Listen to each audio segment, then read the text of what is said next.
বিসমিল্লাহির রহমানির রহিম। আসসালামু আলাইকুম ডিয়ার ভিউয়ার্স, আশা করছি সবাই ভালো আছেন, সুস্থ আছেন। আলহামদুলিল্লাহ, আমিও ভালো আছি। আজকেও আপনাদের সাথে একটি গল্প শেয়ার করব, আশা করছি ভালো লাগবে। তো গল্পটি শেষ পর্যন্ত শুনবেন। দেখেন, আকাশে অনেক সুন্দর একটি চাঁদ উঠেছে। চাঁদটা দেখানোর চেষ্টা করতেছি, কিন্তু মেঘে ঢেকে গিয়েছে। আচ্ছা, গল্পটা বলি। হজরত মুসা আলাইসাল্লাম তো আল্লাহর সাথে সবচেয়ে বেশি কথা বলতেন। তো উনি আল্লাহ আল্লাহর কাছে একদিন জানতে চাইলেন যে আমার হাসর হবে কার সাথে।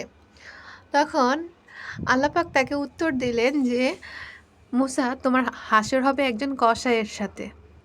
মুসা আলাইহিস সালাম এটা শুনে খুবই মন খারাপ লাগলো যে একজন সামান্য কসাইয়ের সাথে হবে আমার হাসর। মানুষের কত দামি দামি মানুষের সাথে হাসর হয়, আর আমার কিনা একজন কসাইয়ের সাথে হবে হাসর। তখন উনি একটু মন খারাপ করলেন। তারপর উনি ভাবলেন যে কসাই কি এমন আমল করে যে যার জন্য একজন কসাইয়ের সাথে আমার হাসর হবে। তো আল্লাহ বললেন, সেটা তুমি গিয়ে দেখো কি আমল করে। তারপরে এখন মুসা আলাইহিস সালাম কসাইয়ের কাছে গেলেন, যে তাকে একদম সারাদিন দেখলেন যে সে কি করে। দেখলেন যে বসে বসে শুধু মাংস কাটে, আর কিছুই করে না। তারপর যে উনি যখন মাংস কাটা শেষ, মানে বিক্রি শেষ হয়ে যায়, সেখান থেকে কিছু নরম মাংস উনি আলাদা করে রাখেন।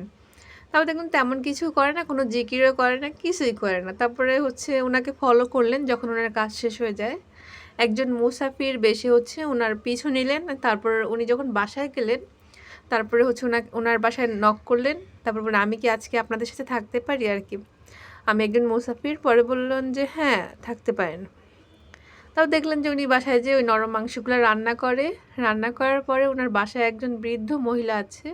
সেই বৃদ্ধ মহিলার জন্য মাংসটা রান্না করে তারপর ওনাকে খাওয়ায়, যে উনি কোনো আমল করতেছে না। আর যখন ওই বৃদ্ধাকে খাওয়ায়, তখন ওই বৃদ্ধা কিছু একটা বলতে থাকে। তারপরে উনি বললেন যে আচ্ছা, ওই বৃদ্ধা আপনার কি হয়? পরে কসাই উত্তর দিল যে বৃদ্ধা আমার মা। বলে, আপনি যখন ওনাকে খাওয়ালেন উনি কি বলল?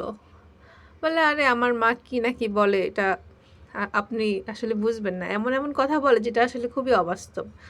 পরে বলে যে কি বলে? বলে যে আমার মা সবসময় দোয়া করে যে এই যুগের যিনি নবী, তার সাথে যেন আমার হাসর হয়। তারপর এটা কি হয় নাকি? তারপর এখন তখন মুসা আলাইহিস সালাম বুঝতে পারে যে আসলে মায়ের দোয়ার জন্যই ওনার সাথে ওই কসাইয়ের হাসর হবে।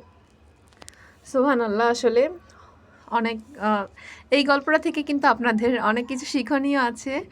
কারণ মা বাবার দোয়া কিন্তু অনেক বেশি দামি। আর এই যে গল্পটা বললাম, এখান থেকে শিক্ষণীয় যে মা বাবাকে অনেকে বৃদ্ধাশ্রমে দেন। এটা উচিত না। মা বাবার অভিশাপ কিন্তু অনেক তাড়াতাড়ি লাগে, আর মায়ের দোয়া কিন্তু অনেক তাড়াতাড়ি কবুল হয়। তো এজন্যই কসাইয়ের মায়ের দোয়াটি কবুল হয়েছে, যার জন্য মুসা আলাইহিস সালামের হাসর একজন কসাইয়ের সাথে হবে। তখন মুসা আলাইহিস সালাম বুঝতে পারে যে কসাইয়ের মায়ের এই দোয়ার জন্যই মুসা আলাইহিস সালামের হাসরটি কসাইয়ের সাথে হবে। আশা করি আমার গল্পটি আপনারা বুঝতে পেরেছেন। সবাইকে অসংখ্য ধন্যবাদ আমার গল্পটি মনোযোগ দিয়ে শোনার জন্য। তো গল্পটি সবার সাথে শেয়ার করবেন। কথা হবে অন্য কোনো ভিডিওতে। সেই পর্যন্ত সবাই ভালো থাকবেন।